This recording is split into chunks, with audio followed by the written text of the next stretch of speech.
அவனே வாழ்வடைவான், அவன் செய்வதெல்லாம் வாய்க்கும். தீயோரின் பாதையில் செல்லாமலும் துன்மார்க்கர் வழியினில் நில்லாமலும்.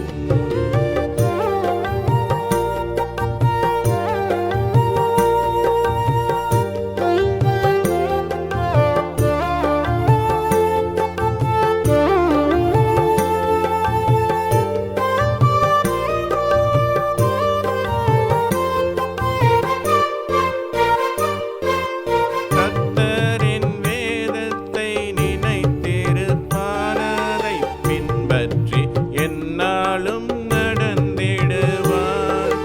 கர்த்தரின் வேதத்தை நினைத்திருப்பான், அதைப் பின்பற்றி எந்நாளும் நடந்திடுவான். அவனே வாழ்வடைவான், அவன் செய்வதெல்லாம் வாய்க்கும். அவனே வாழ்வடைவான், அவன் செய்வதெல்லாம் வாய்க்கும். தீயோரின் பாதையில் செல்லாமலும் துன்மார்க்கர் வழியினில் நில்லாமலும்.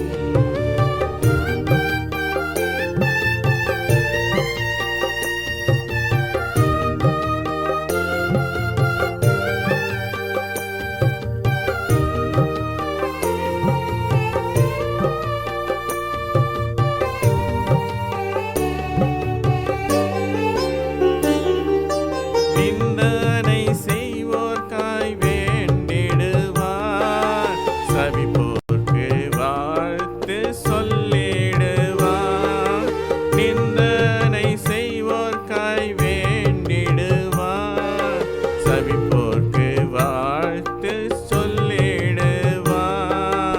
அவனே வாழ்வடைவான், அவன் செய்வதெல்லாம் வாய்க்கும். அவனே வாழ்வடைவான், அவன் செய்வதெல்லாம் வாய்க்கும். தீயோரின் பாதையில் செல்லாமலும் துன்மார்க்கர் வழியினில் நில்லாமலும். தீயோரின் பாதையில் செல்லாமலும் துன்மார்க்கர் வழியினில் நில்லாமலும். இருப்போன் வாழ்வடைவான், அவன் செய்வதெல்லாம் வாய்க்கும். இருப்போன் வாழ்வடைவான், அவன் செய்வதெல்லாம் வாய்க்கும். தீயோரின் பாதையில் செல்லாமலும் துன்மார்க்கர் வழியினில் நில்லாமலும்.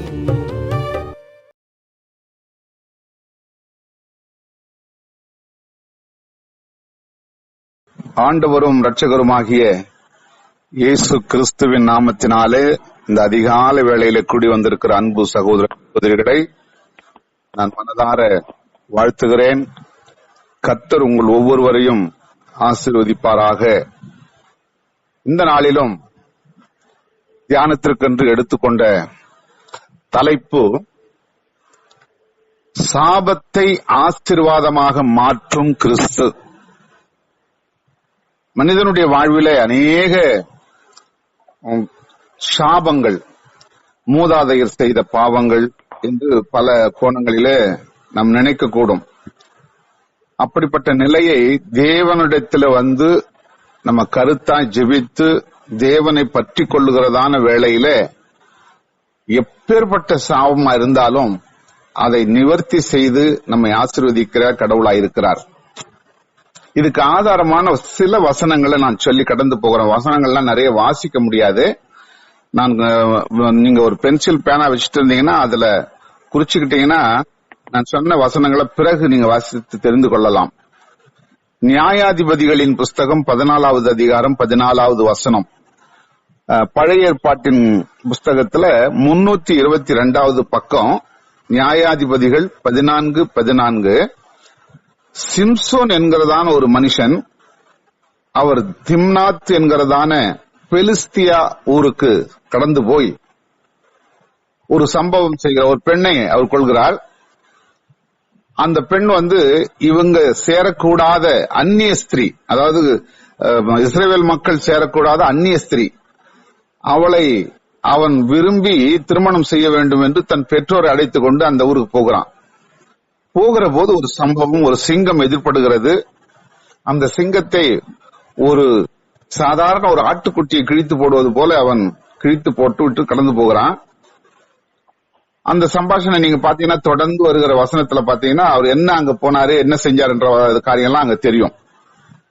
அப்படி போட்டு விட்ட பிறகு அடுத்த வாரத்துல மறுபடியும் அங்க போகிறாரு. அப்படி போகும்போது அந்த சிங்கம் அடிப்பட்ட அந்த செத்து போன அந்த சிங்கம் அவன் நடைபாதைக்கு பக்கத்துல கிடக்கும் பொழுது அந்த சிங்கத்தினுடைய வயிற்றின் பகுதியில அதனுடைய சரீரத்துல ஒரு தேன் கூடு இருக்கிறது. அந்த தேன் கூட்டிலிருந்து சற்று எடுத்து அவன் சாப்பிடுறான், தன்னுடைய பெற்றோருக்கும் கொடுக்கறான். நல்லா கவனிக்கணும், ஒரு செத்து நாரிப்போன ஒரு சிங்கத்தின் சரீரத்தில் இருக்கு ஒரு தேன் கூடு. அப்போ இதை சாப்பிட்டுட்டு அவன் போயிட்டு தான் கட்டிக்க போற அந்த பெண்ணை போய் சந்தித்து பெற்றோர்லாம் அழைச்சிட்டு போகும்போது சந்தித்து அவன் சொல்லக்கூடிய காரியம் என்னன்னா, பட்சிக்கிறவனிடத்திலிருந்து பட்சணமும் பலவானிடத்திலிருந்து மதுரமும் வந்தது என்று ஒரு விடுகதை கொடுக்கறாங்க. இதை நீங்க படிச்சிருப்பீங்க. பட்சிக்கிறவனிடத்திலிருந்து பட்சணமும் பலவானிடத்திலிருந்து மதுரமும் வந்தது என்று அங்க சொல்லுகிறான். இந்த விடுகதையை யாராலையும் தெரிவிக்க முடியாம அவங்க திணறாங்க அந்த தேசத்தின் மக்கள். அப்புறம் அதனுடைய சம்பவம் என்னன்னு நீங்க தொடர்ந்து வாசித்தீங்கன்னா அந்த நியாயாதிபதிகளின் புஸ்தகம் 14வது அதிகாரத்துல நீங்க முழு விவரமும் நீங்க தெரிஞ்சு வைக்கீங்க. 4வது வசனம் அதுல என்ன சொல்லுது பாருங்க. இது கர்த்தரின் செயல் என்று அந்த சிம்சோனுடைய தாயும் தகப்பனும் அறியவில்லை. அந்த அந்நிய ஸ்திரியை மணந்து கொள்வதும் இந்த சிங்கத்தை கிழித்து போட்டு அதனுடைய உடல்ல இருக்கிற தேன்கூட்டை சாப்பிடுவதும் இதுக்கு எதுக்காக ஆதாரம் இதுன்றது அவங்க அப்பா அம்மாவுக்கு தெரியாது. 16வது அதிகாரம் 1வது வசனம் சொல்லுகிறது. அதே நியாயாதிபதிகள் 16வது அதிகாரம் 1 வசனத்துல சிம்சோன், இந்த சம்பவம் முடிஞ்சு போயிடுது. சிம்சோன் அடுத்தபடி என்ன பண்றாரு, இன்னொரு வேசியின் இடத்துல பிரவேசிக்கிறான். வேசி என்றால் ஒரு விபச்சாரி. அந்த விபச்சாரி இடத்துல பிரவேசிக்கிறதாக 16வது அதிகாரம் 1ஆம் வசனத்துல சொல்லப்பட்டிருக்கிறது. இந்த சிம்சோன் எப்படிப்பட்டவர்னு சொன்னா, தாயினுடைய கருவில அவர் உருவாகும் போது அந்த தாய் ஒரு மலடியா இருக்கிறாங்க, குழந்தை பெறாத ஒரு மலடி.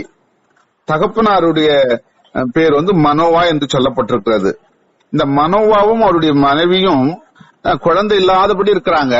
நீண்ட ரொம்ப வயது கடந்த பிறகு ஆண்டவர் ஒரு தரிசனம் கொடுத்து உங்களுக்கு ஒரு குழந்தை பிறக்குன்றாங்க. இத கணவனிடத்துல சொல்றாங்க. இப்படி சம்பாஷணை எல்லாம் நடக்குது. நீங்க அது அந்த 13வது அதிகாரத்துல வாசித்தீங்கன்னா அந்த சம்பவம் இருக்கும். அப்படி தாயின் கருவில் இருக்கும் பொழுது அவர் ஆண்டவர் என்ன சொல்றாருன்னா, உன் கற்பத்துல ஒரு ஆண் குழந்தை பிறக்கும், அவனுக்கு நசரேயனா இருப்பான். நசரேயன்றான்னு சொல்லும் பொழுது பரிசுத்த பிள்ளை, அது தீட்டுப்படாத பிள்ளை. இப்ப இயேசு கிறிஸ்துவே என்ன சொல்லுவாங்க, நசரேயனாகிய இயேசு கிறிஸ்துன்னு சொல்லுவோம். அதுல சொல்லப்பட்டிருக்கிறது. அப்ப நசரேயனாகிய இயேசு கிறிஸ்துன்னு சொன்னா அவர் தாயின் கருவிலேயே அவரு பரிசுத்தத்தை ஆண்டவர் கொடுக்கிறார். அவ்வளவு பரிசுத்தமான ஒரு குழந்தையா இருந்த இந்த சிம்சோன் ஒரு வேசியின் இடத்துல பிரவேசிக்கிறான், அந்நிய ஸ்திரியை கதைக்கிறான். இப்படி நிறைய பெண்கள் அவன் தொடர்ந்து நீங்க வாசித்து பாத்தீங்கன்னா நிறைய பெண்கள் அவன் மணக்கிறான். ஆனா கடைசி வரைக்கும் அவன் பாவம் செய்தபடியினாலே அந்த பெலிஸ்தரோடையே மரித்து போய்கிறான். இப்படி ஒரு சம்பவம் இருக்கிறது.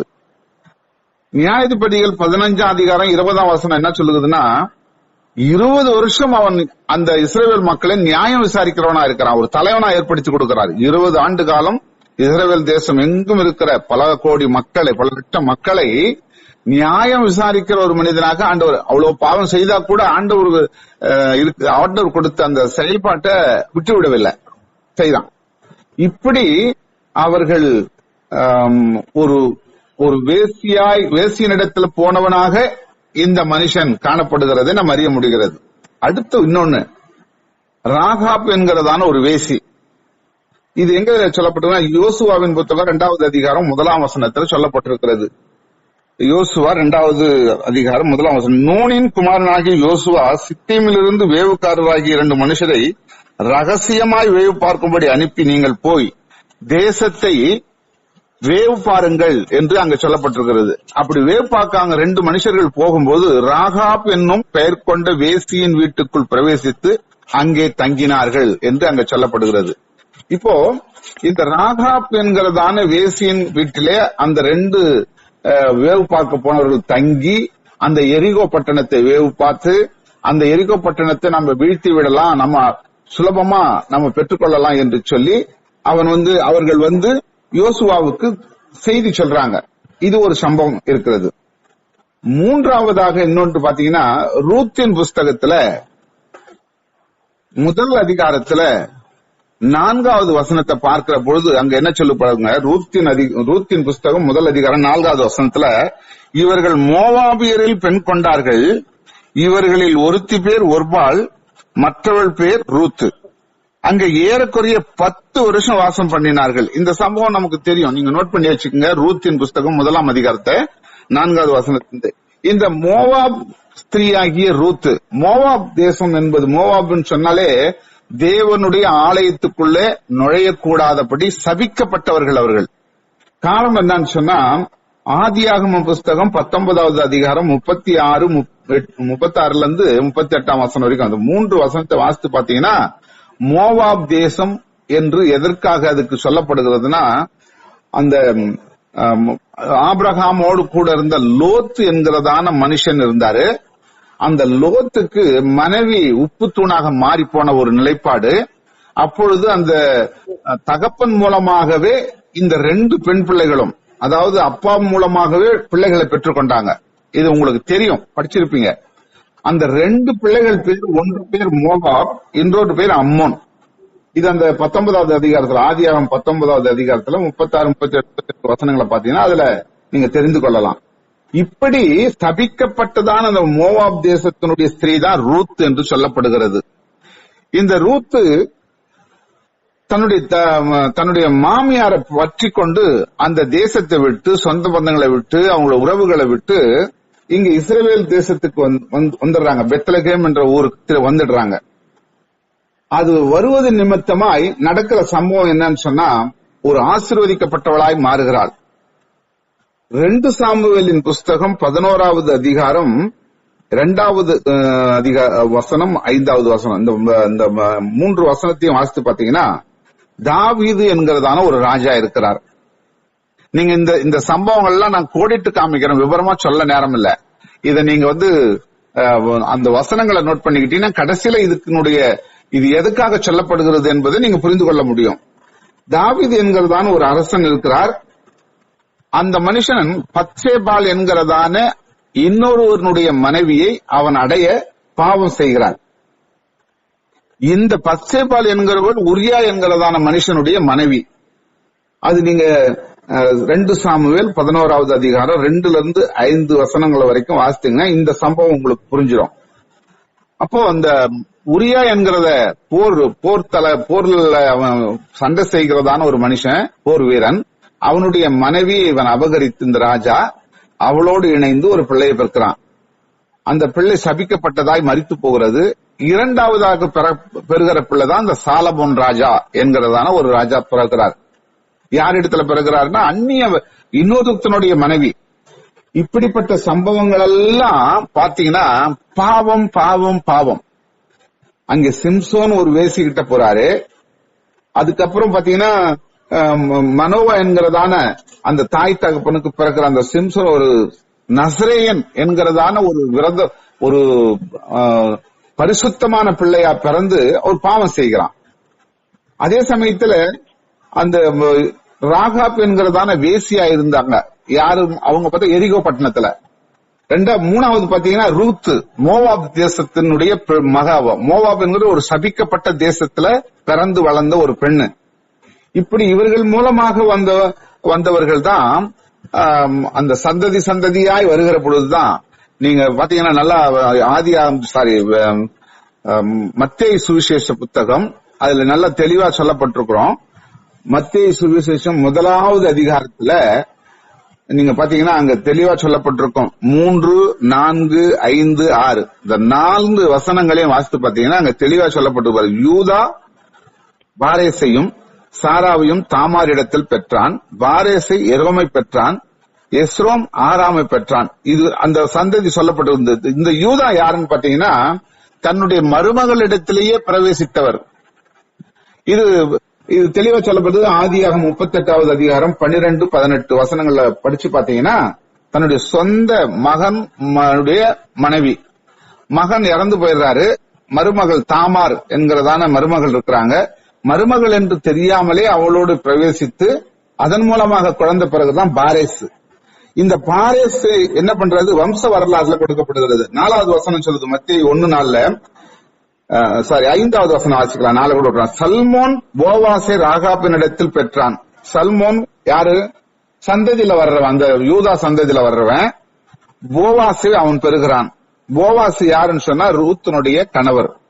இந்த ராகாப்பின் இடத்துல பெறுறாரு. அவரு போவாசை யாருடைய மகன் சொன்னா இந்த ராகாப், அதாவது இந்த எரிகோ பட்டணத்துல ஒரு வேசியா இருந்த ராகாப்பின் இடத்துல போவாஸ் பெறுகிறார்.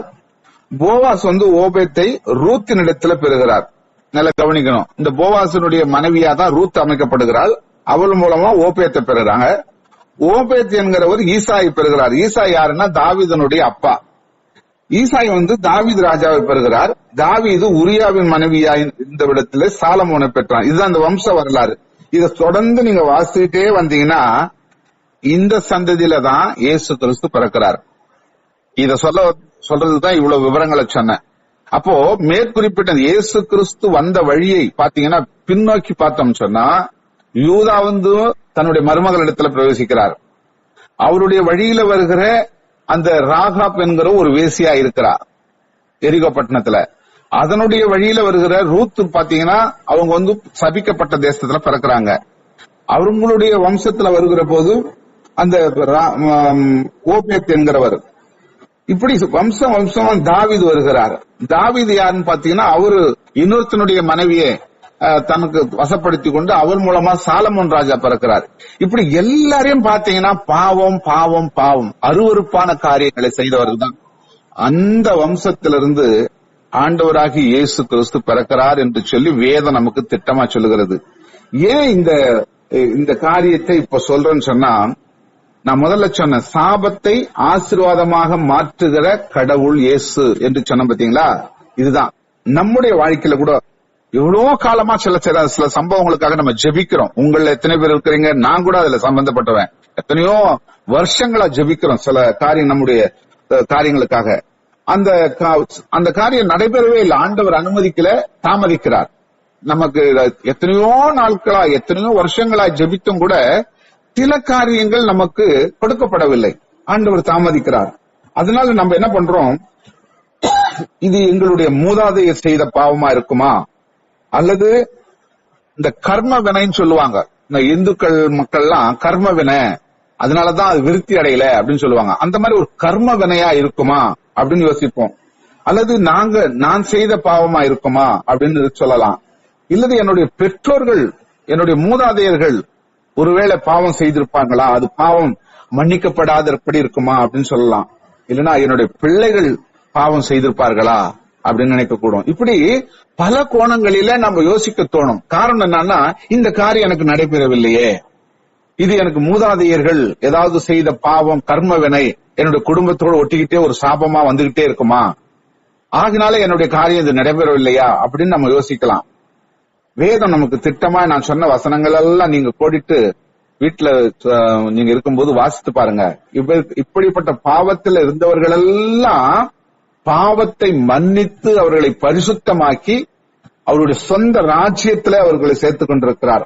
அந்த வம்ச வழியில இருந்துதான் இயேசு கிறிஸ்து பிறக்கிறார். காரணம் என்ன தெரியுங்களா? ஏன் ஆண்டவர், உலகத்தையே படைத்த ஆண்டவர் தன்னுடைய சொந்த குமாரனை ஏன் அந்த வம்ச வழியில கொண்டு வராரு? எத்தனையோ ஆசீர்வதிக்கப்பட்டவங்க பரிசுத்தவான்க இருக்காங்களே. யோபுலாம் பாத்தீங்கன்னா ரொம்ப ரொம்ப பரிசுத்தமா இருந்தாரு.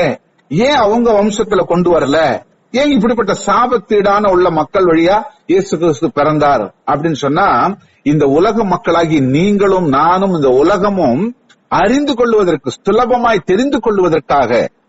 நான் பாவம் செய்யறேன் அப்படின்னு சொன்னா அந்த பாவத்திலேயே மனுஷன் அழிந்து போக மாட்டான். அந்த பாவத்திலிருந்து ஒரு விடுதலை இயேசு கிறிஸ்துவினாலே கொடுக்க முடியும் என்கிற அந்த அத்தாட்சியை நாமெல்லாம் அறிந்து கொள்வதற்காக தான் அந்த வம்சா வழியில தேவகுமாரனாகி கிறிஸ்துவை இந்த உலகத்துக்கு கொடுத்தார்.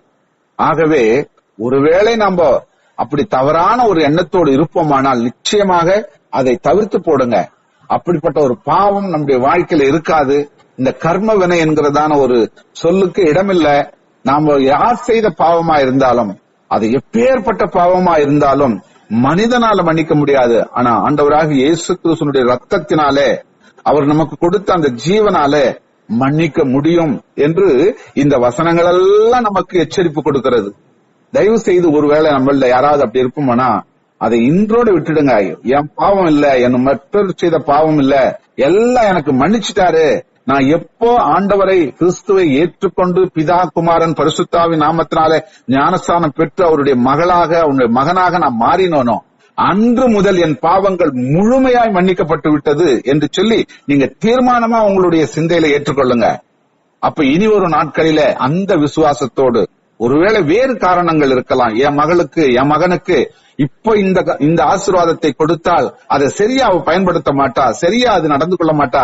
அதனால அவருக்குன்னு ஒரு காலம் உண்டு, ஏற்ற வேலைன்னு சொல்லுவாங்க. அதுதான் அந்த ஏற்ற வேலை வரும்போது நிச்சயமாக கர்த்தர் ஆசீர்வதிப்பார்.